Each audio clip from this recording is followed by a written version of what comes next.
20 లక్షలు 22 లక్షలు కావాలని ఇచ్చినాం. ఇందిరమ్మ ఇల్లు కావాలన్నారు, ఇచ్చినాం. అక్కడ అభివృద్ధి ఏం కావాలన్నో చేస్తామని చెప్పినాం. ఆడకు జూనియర్ కాలేజ్ ఇచ్చినాం, మెడికల్ కాలేజ్ ఇచ్చినాం, ఇంజనీరింగ్ కాలేజ్ ఇచ్చినాం, డిగ్రీ కాలేజ్ ఇచ్చినాం, అగ్రికల్చర్ కాలేజ్ ఇచ్చినాం, వెటర్నరీ కాలేజ్ ఇచ్చినాం. ఈరోజు సైనిక్ స్కూలు ఈ రాష్ట్రంలోనే లేదు. సైనిక్ స్కూల్ని కూడా ఈరోజు లగచర్ల కాడికి తీసుకొచ్చి పెట్టినాం. ఇవాళ రాష్ట్రంలోనే ఒక ఆదర్శంగా 250 ఎకరాల ఒక ఎడ్యుకేషన్ హబ్ కడుతున్నాం.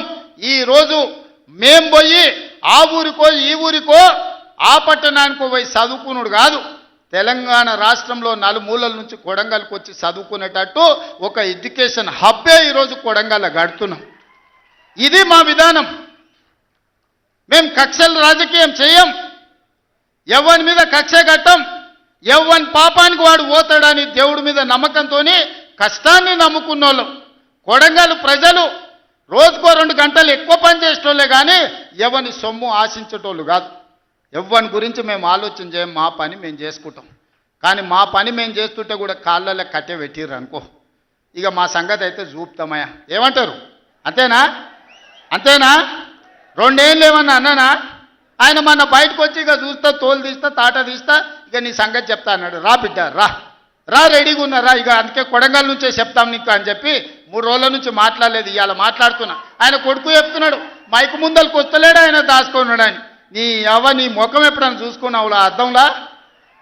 పేడమూతి బోడిలింగం, నువ్వు కూడా నా గురించి మాట్లాడతావా? నీవెంత, నీ స్థాయి ఎంత? అయ్య పేరు చెప్పి బతికేటోనివి నువ్వు, ఆంధ్రలో గుంటూరులో గుడివారిలో చదువుకున్న నువ్వు, నీకేం తెలుసు తెలంగాణ గురించి, మా పౌరుషం గురించి?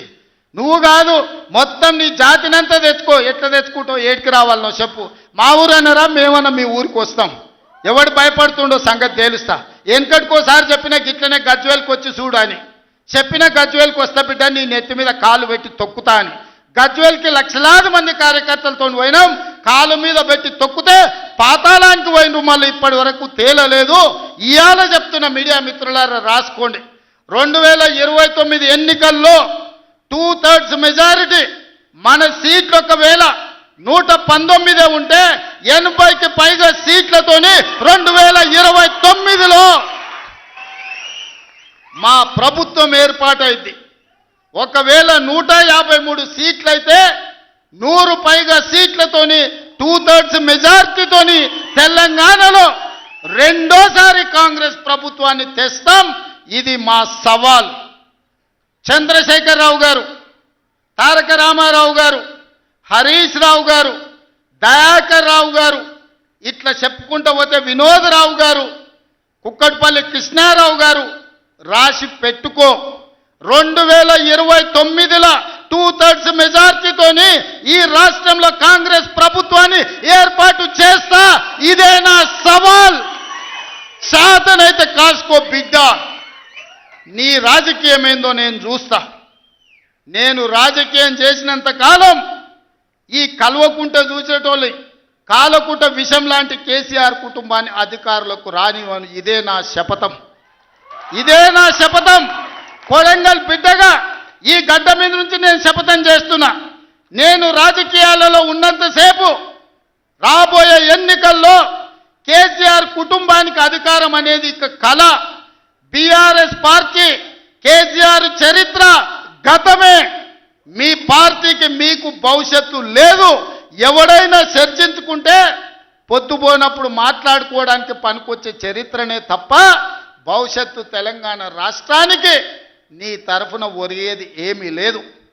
బీఆర్ఎస్ కేసీఆర్ గతమే, తెలంగాణ భవిష్యత్తు కాంగ్రెస్. మీ గత చరిత్రతోని ఈడ ఒరిగేదేం లేదు.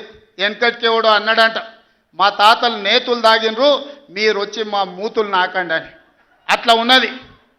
నిన్ను అసెంబ్లీలో ఓడగొట్టినాం, పార్లమెంట్లో గుండుసున్ని ఇచ్చినాం, మన కంటోన్మెంట్లో బండకేసి కొట్టినాం, మొన్న జరిగిన జూబ్లీహిల్స్లో బోడబండలో బండ కింద వాతి పెట్టినాం. నిన్నగాక మొన్న జరిగిన సర్పంచులల్లా 12,726లో 8,335 సర్పంచులను గెలిపించుకున్నాం.